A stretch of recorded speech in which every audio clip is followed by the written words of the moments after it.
Holy shit! After seeing Tom Cruise absolutely crush it in Mission Impossible: The Final Reckoning, I think it's pretty clear where we'll be seeing him pop up next. But honestly, there's something else on my mind. I'm getting a little nervous about Top Gun 3. A new update just dropped, and it kind of flips everything we loved about Top Gun Maverick on its head.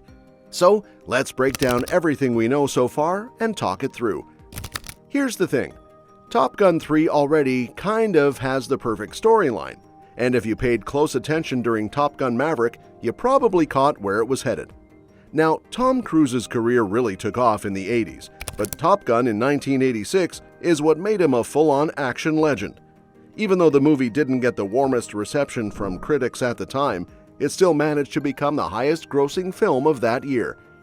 Fast forward over 30 years, and Top Gun Maverick finally landed, bringing Cruise back as the iconic Pete Maverick Mitchell. This sequel, directed by Joseph Kosinski, caught up with Maverick as he returned to Top Gun, not just as a pilot, but as a mentor. He's guiding a new generation of elite pilots through a mission that's extremely risky. One of those pilots happens to be Bradley "Rooster" Bradshaw, the son of Maverick's late best friend Goose. So naturally, there's a heavy emotional connection. Maverick clearly feels responsible for Rooster, and that adds an extra layer of tension to their already complicated relationship. Even though Maverick's story seemed to wrap up beautifully by the end of the sequel, the third movie is officially in development, and it turns out the setup was quietly slipped into the early scenes of Maverick. At the very beginning of Top Gun Maverick, we get a glimpse of the Dark Star program.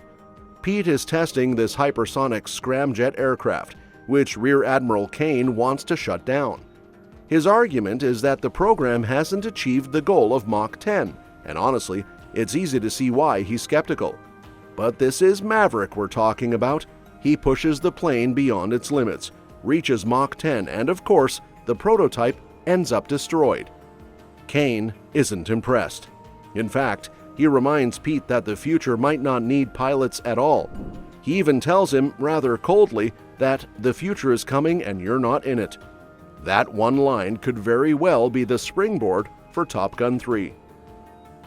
Because although the rest of Top Gun Maverick focuses on Maverick training these young pilots for a classified mission, that whole part about unmanned aircraft being the future, it never really goes away.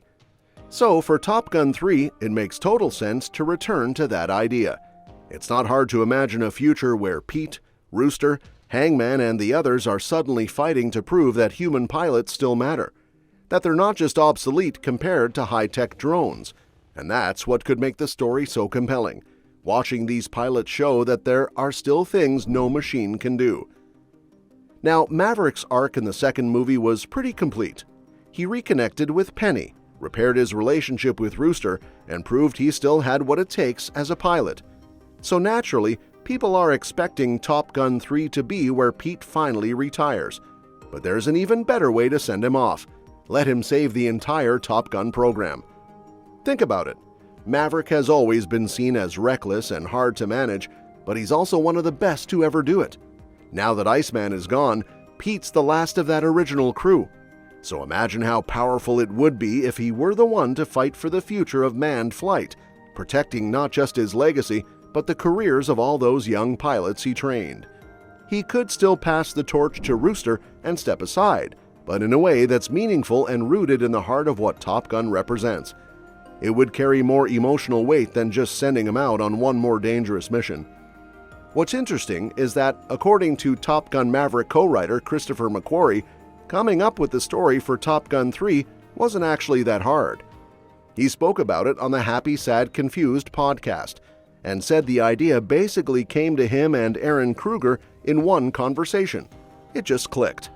They weren't even expecting to crack it that fast, but once they started talking, it all came together. That said, the framework is there, but the script still seems to be in development. McQuarrie admitted that the challenge isn't really the concept, it's all about making sure the story has the right emotional core. Action, spectacle, and even the technical stuff are important, but what makes a Top Gun movie resonate is the emotional connection, the relationships, and the heart behind all the flying.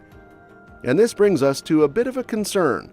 because while it's great that the story idea for Top Gun 3 came together quickly, it's also the total opposite of what happened with Top Gun Maverick. That movie took more than 3 decades to materialize. Cruise kept turning down sequel offers because he didn't want to do it unless the story was perfect.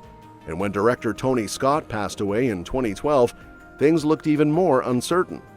But they waited, they took their time, and it paid off.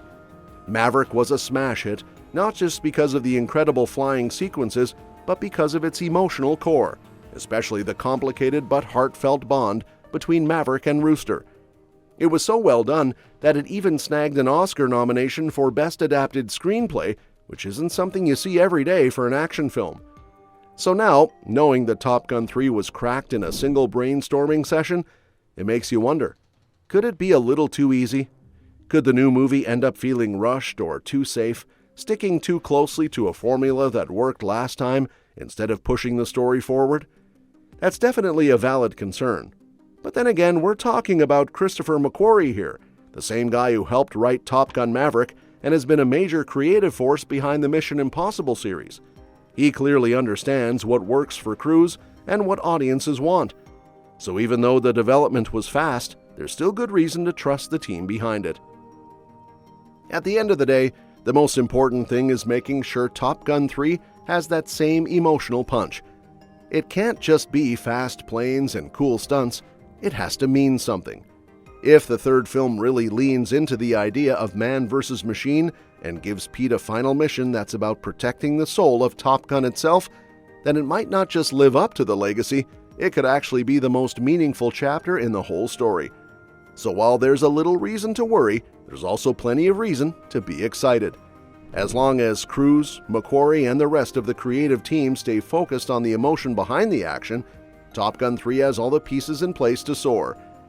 And if they really commit to that emotional core, showing Maverick confronting a future that threatens everything he stood for, it could bring his journey full circle in the best way.